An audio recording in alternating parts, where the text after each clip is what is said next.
Hello and welcome back to the YouTube channel mathematics fun. और मैं हूँ आपका होस्ट नयन धोड़किया और आज मैं लेके आया हूँ स्टोरी नंबर 3 मोरल वैल्यूज़ पर बेस्ड। और अब तक अगर आपने हमारा चैनल सब्सक्राइब नहीं किया तो please do subscribe the channel ताकि आप हमारे लेटेस्ट अपडेट से जुड़े रहें। चलिए आइए देखते हैं आज की मोरल बेस्ड वैल्यू स्टोरी। एक गांव था जहाँ दो मित्र रहते थे, नकुल और सोहन। नकुल बहुत धार्मिक था और भगवान को बहुत मानता था, जबकि सोहन बहुत ही मेहनती था।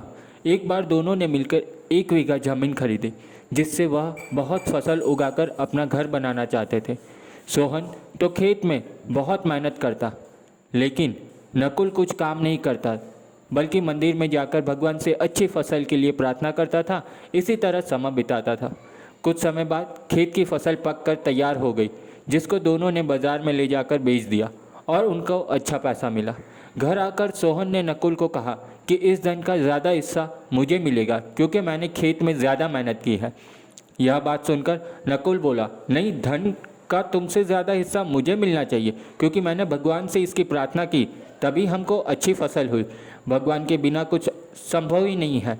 जब वह दोनों इस बात को आपस में नहीं सुलझा सके तो धन के बंटवारे के लिए दोनों गांव के मुखिया के पास पहुंचे। मुखिया ने दोनों की सारी बात सुनकर उन दोनों को एक एक बोरा चावल का दिया, जिसमें कंकर मिले हुए थे। मुखिया ने कहा कि कल सुबह तक तुम दोनों को इस में से चावल और कंकर अलग अलग करके लाने हैं, तब मैं निर्णय करूंगा कि इस धन का ज़्यादा हिस्सा किसको मिलना चाहिए।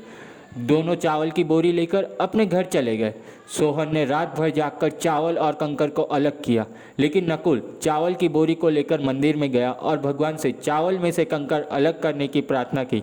अगले दिन सुबह सोहन जितने चावल और कंकर अलग कर सका उसको लेकर मुखिया के पास गया, जिसे देखकर मुखिया खुश हुआ।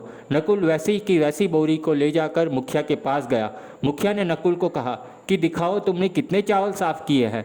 नकुल ने कहा कि मुझे भगवान पर पूरा भरोसा है कि सारे चावल साफ हो गए होंगे। जब बोरी को खोला गया तो चावल और कंकर वैसे के वैसे ही थे।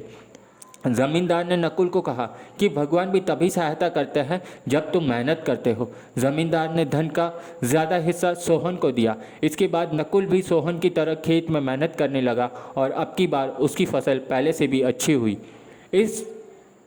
इस कहानी से हमें क्या मोरल मिलता है दोस्तों, कि सीख यही है कि इस कहानी में हमें ये सीख मिलती है कि हमें कभी भी भगवान के भरोसे नहीं बैठना चाहिए।